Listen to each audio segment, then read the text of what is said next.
Monsieur le commissaire, vous êtes venu au comité des régions en février, vous reviendrez en juin. Le comité des régions est important pour vous? Oui, il est très important parce qu'il représente les régions, il représente les territoires quelque part. Et l'agriculture est une histoire d'alimentation des filières, mais elle est surtout une histoire de territoire. Et j'en suis convaincu, j'ai pu le constater, l'agriculture et le développement rural, c'est une question qui est très importante pour les élus régionaux et locaux aussi. Les régions rurales ont accès à plusieurs fonds européens. Ces deux fonds relèvent de deux politiques européennes différentes, la politique agricole et la politique régionale. Beaucoup de membres du comité des régions souhaitent que la politique pour le développement rural soit rattachée à la politique régionale. Qu'en pensez-vous? Ce sont deux fonds qui, à mon avis, sont complémentaires, parce qu'ils ont aussi des objectifs complémentaires. Le fonds de développement régional, le fonds de cohésion, a un objectif lié au niveau de revenus, au niveau de vie globale, rééquilibrer le niveau de vie de certaines régions plus difficiles par rapport à d'autres, alors que le fonds de développement rural a un autre objectif qui est lié strictement à la vie au milieu rural, où on doit assurer une qualité de vie décente. Moi, j'ai du mal à voir le développement rural sans le développement agricole. Même dans les régions où l'agriculture ne représente plus peut-être l'activité économique dominante. Mais ça reste quand même l'activité économique autour de laquelle la vie sociale se constitue. Donc je pense que c'est plus cohérent d'avoir la politique de développement rural liée à la politique de développement agricole. Cela ne veut pas dire qu'il ne faut pas de cohérence avec la politique de cohésion. Et d'ailleurs, j'ai eu des discussions dans ce sens avec le commissaire Hahn, et on va travailler ensemble pour faire en sorte qu'on offre aux régions deux instruments qui sont cohérents et complémentaires. Pour les régions, justement, l'impact régional est important. Et le traité de Lisbonne a quand même ajouté un nouvel élément à ce débat. Désormais, toutes les politiques européennes doivent contribuer à l'objectif de la cohésion territoriale. Or, la plupart des experts estiment que la dimension territoriale de la politique du développement rural a été affaiblie depuis 2000 par son rattachement au deuxième pilier de la PAC. De nouveau, que répondez-vous à ces critiques? Avant qu'on ait la politique de développement rural, on n'avait rien au milieu rural. Soyons honnêtes.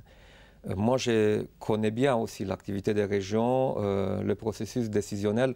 Je sais qu'il y a souvent des préoccupations qui sont liées à l'infrastructure, à la grande infrastructure, à la création de l'emploi en général, à la cohérence de l'activité économique et sociale au milieu urbain. Parce que la population est concentrée au milieu urbain et ça me paraît normal aussi que les élus régionaux se concentrent sur cette question. Donc si on n'aurait pas eu la politique de développement rural au sein de la PAC, on n'aurait jamais eu, à mon avis, politique de développement rural tout court. Donc la politique de développement rural s'est construite au sein de la PAC de manière naturelle quelque part. Parce qu'à un moment donné, on s'est rendu compte que l'activité économique au milieu rural ne signifie plus que de l'agriculture et que même les agriculteurs, comme la société rurale a besoin des agriculteurs, les agriculteurs ont besoin aussi qu'autour d'eux, il y a d'autres types d'activités économiques qui se développent. Donc si on n'aurait pas eu la politique de développement rural qui ferait le lien entre l'activité agricole et d'autres activités alternatives, on n'aurait pas eu tout court une activité sociale dans beaucoup de ces communes. Et j'en suis sûr qu'il y en aura d'autres régions où on a la même situation. Voilà pourquoi je pense que essayons de trouver peut-être plus de cohérence entre ces deux politiques, mais je pense que cette bataille un peu qui risque de devenir idéologique entre deux fonds risque d'être défavorable finalement aux bénéficiaires à la base.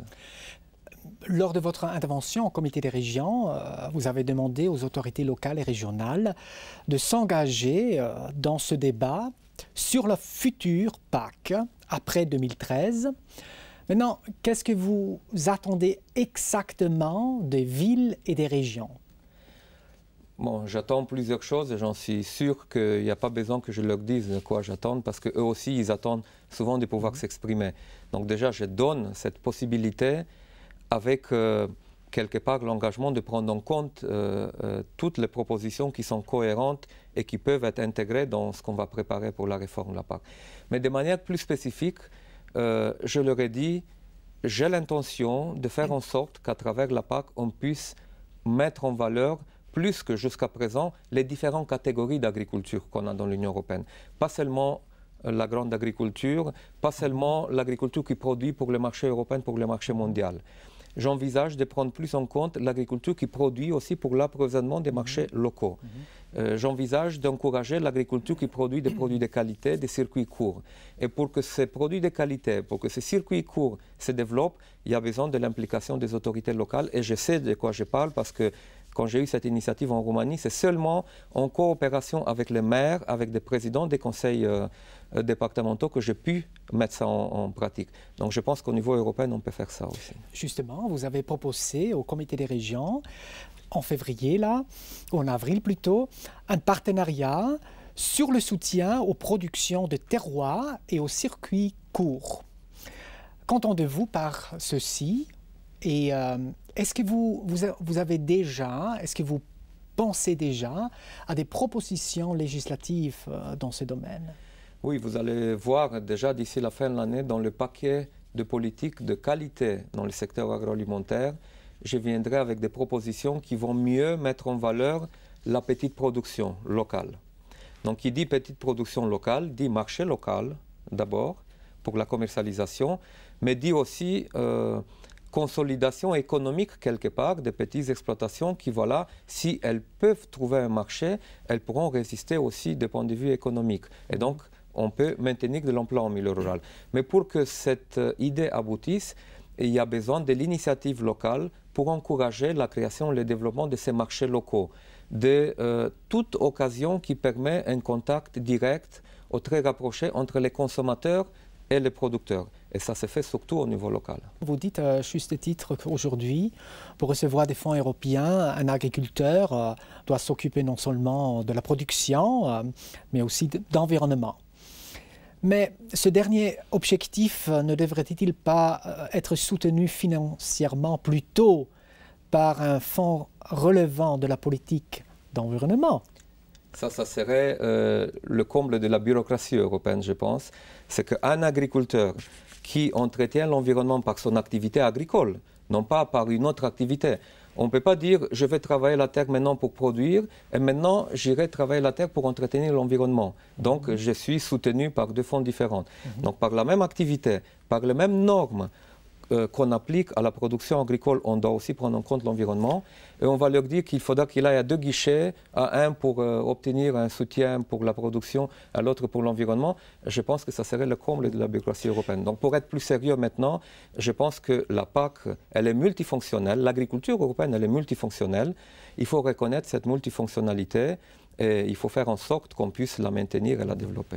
Justement, vous faites un point extrêmement important pour les régions, pour les collectivités locales, la bureaucratie européenne.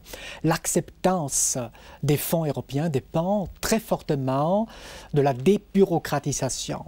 Maintenant, dans la politique agricole, qu'est-ce que vous entendez faire pour réduire ces bureaucraties? Bon, il y a plusieurs choses ici. Il faudra, à mon avis, définir de manière plus claire et plus lisible les critères de distribution de fonds de soutien. Pour que ces critères soient clairs, il faut que nos objectifs soient clairs. Et ça, c'est important de la part de la Commission, c'est tout aussi important de la part des États membres et du Parlement qui vont être impliqués dans les processus décisionnels. Et vous le savez bien, souvent, il y a une initiative législative de la Commission qui est après modifiée, adaptée par les États membres en fonction des différentes spécificités. Je pense qu'il faudra faire preuve dans l'avenir de beaucoup de responsabilités de la part de toutes les institutions qui participent au processus décisionnel et de se rendre compte que chaque fois quand on ajoute quelque chose, ça peut se traduire, ça peut se répercuter sur une complexité administrative. Donc déjà, à partir du processus décisionnel, je pense qu'on doit être simple et clair. On doit en même temps tenir compte de l'exigence d'utilisation correcte de l'argent européen. Donc, des fois, on a peut-être la bureaucratie qui est liée au besoin aussi de la société européenne de s'assurer que l'argent est correctement utilisé. Mais quand on est clair et simple dans les critères, je pense que c'est plus facile aussi après à les mettre en œuvre. Après, vous savez qu'on a souvent des institutions déléguées avec des responsabilités déléguées dans les États membres, des agences, des paiements qui font la sélection de projets, par exemple pour le projet de développement rural qui vise plus les régions. Là aussi, je pense qu'il faut faire un effort pour ne pas rajouter en plus de ce qui vient de Bruxelles dans toute cette réglementation. Et quand je parle de ça, je sais aussi de quoi je parle parce que je viens d'un État membre. Merci beaucoup, Monsieur le Commissaire.